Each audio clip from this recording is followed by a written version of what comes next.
Hi friends, అందరు ఎలా ఉన్నారు? బాగున్నారా? మీరందరూ ఎప్పుడు హ్యాపీగా ఉండాలి అని నేను మనస్ఫూర్తిగా కోరుకుంటున్నాను ఫ్రెండ్స్. పార్ట్ 2 చూడనిదే పార్ట్ 3 అర్థం అవ్వదు. ఆ వీడియో చూసి ఈ వీడియో చూడండి ఫ్రెండ్స్. లింక్ అనేది డిస్క్రిప్షన్లో ఇచ్చాను. సో కథలోకి వెళ్ళిపోదామా? తర్వాత ఏం జరిగింది అంటే, నిహారిక జీవితంలో మలుపు తిరిగే సంఘటన జరిగింది. ఎందుకంటే తన లైఫ్లో దీపక్ వచ్చాడు. దీపక్ ఆ కథ అంతా విని కన్నీళ్ళు వచ్చేశాయి. నీకు టాలెంట్ ఉంది, ఇక్కడే ఎన్ని రోజులని కూర్చుంటారు? రండి, నేను ఏదైనా బిజినెస్ పెట్టిస్తాను, లేదంటే మీకు నా కంపెనీలో జాబ్ ఇప్పిస్తాను, ఏది కావాలో చెప్పండి అన్నాడు దీపక్. నేను జాబ్ చేస్తే నా పిల్లలను చూసుకోవడానికి ఎవరూ లేరు, చిన్న బిజినెస్ ఏమైనా ఉంటే పెట్టించండి అని అడిగింది నిహారిక కన్నీళ్లతో దీపక్ని. 2 రోజుల నుంచి తిండి లేక ఆకలితో ఉన్న పిల్లలను నిహారికని ముందు హోటల్కి తీసుకొని వెళ్ళి తినిపించాడు దీపక్. ఉండడానికి ఇల్లు, ఒక చిన్న బిజినెస్ పెట్టించాడు.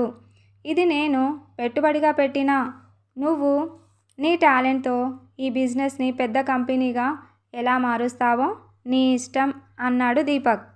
ఆ బిజినెస్ ఏంటి తెలుసా? ఊరగాయల బిజినెస్. మన తెలుగువారికి ఊరగాయ లేనిదే ఏది కూడా రుచించరు అని అంటారు కదా, అలాగా. కానీ ఈ బిజినెస్లో పనిచేసే వాళ్ళకి ఒక స్పెషాలిటీ ఉంది. అదేంటో తెలుసా? ఆధారం లేని ఆడపిల్లలు మాత్రమే ఉద్యోగం చేయడానికి అర్హులు ఇక్కడ. ఎందుకంటే ఎవరు లేని ఆడపిల్లలు, ఎవరి సపోర్ట్ లేని ఆడపిల్లలు, భర్త లేని ఆడపిల్లలు, అలాగన్నమాట. నిహారిక తన టాలెంట్తో ఒక బ్రాండ్ అయిపోయింది, పెద్ద కంపెనీ అయిపోయింది తనది. ఇంకా తన కథ అయిపోలేదు.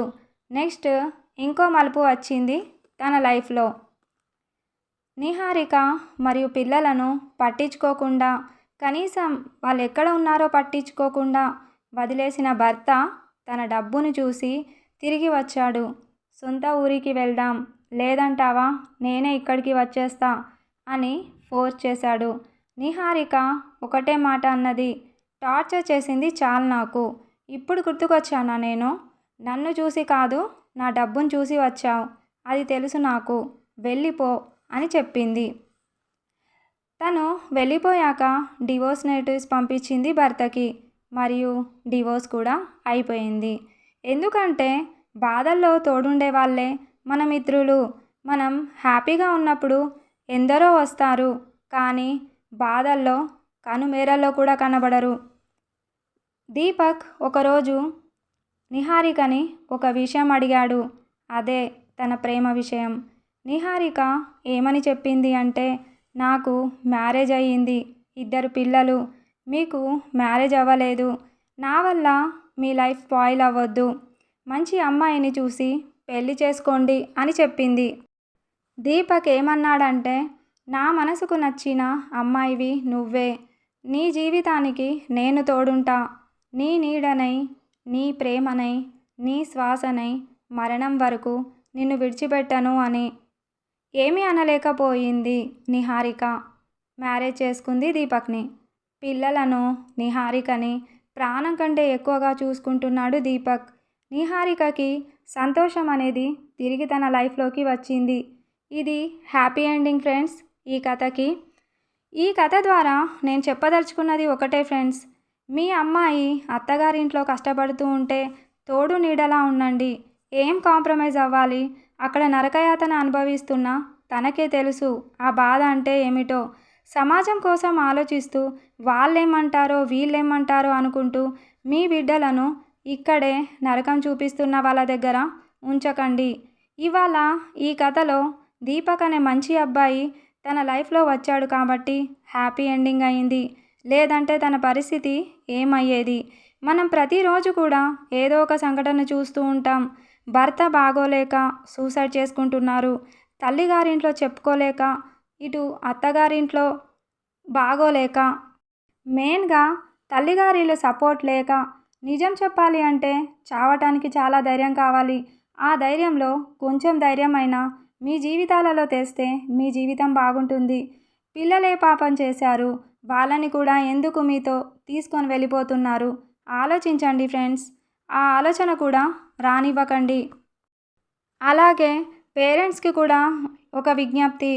ఒక కూతురికి మనం పెళ్లి చేసినప్పుడు తన భర్త మంచివాడు కానప్పుడు ఆ కుంపటి నుంచి బయటికి తెచ్చి తన భవిష్యత్తును మంచిగా చేసే బాధ్యత మన పైన ఎంతైనా ఉంది. వాళ్ళేమనుకుంటారో వీళ్ళేమనుకుంటారో అని ఆలోచిస్తూ మీ కన్నబిడ్డని నరకంలో ఉంచకండి. అలాంటి వారిని చూసి ఈ కథను రాయడం జరిగింది ఫ్రెండ్స్. ఎంతోమంది అమ్మాయిలు ధైర్యంగా ఇటువంటి సిచ్యువేషన్స్ నుంచి బయటికి వచ్చి మంచి లైఫ్ని లీడ్ చేస్తున్నారు. ఆడపిల్ల అంటే అబల కాదు. చాలామంది ప్రూవ్ చేశారు ఈ విషయాన్ని. భయపడకండి, పోరాడండి. ఎవ్వరి సపోర్ట్ లేకపోయినా మనం జీవించగలం. మన ఓన్ టాలెంట్తో కష్టపడగలం. ఇది గుర్తుపెట్టుకోండి. రోజు చస్తూ బతకడం కంటే ఆ కుంపటి నుంచి బయటికి వచ్చి వెలుగులు వచ్చేలా చేయగలం మన లైఫ్ని. సో ఇది ఫ్రెండ్స్ నేను చెప్పదలుచుకున్నది. ఈ కథ మొత్తం కల్పితం, ఎవరికి సంబంధించింది కాదు. కానీ నా ఈ కథ చాలామందికి కనెక్ట్ అవుతుంది. ఎందుకంటే ప్రతి జీవితంలో ఎదురయ్యే కామన్ థింగ్స్ అంటారు కదా, ఇవన్నీ నా కథలో ఉన్నాయి.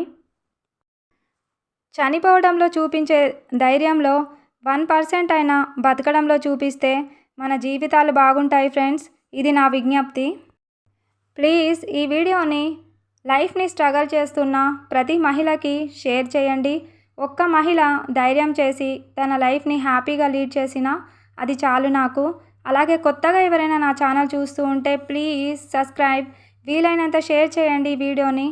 Please like, subscribe and comment చేయడం మాత్రం మర్చిపోకండి. Thanks for watching. Thank you all.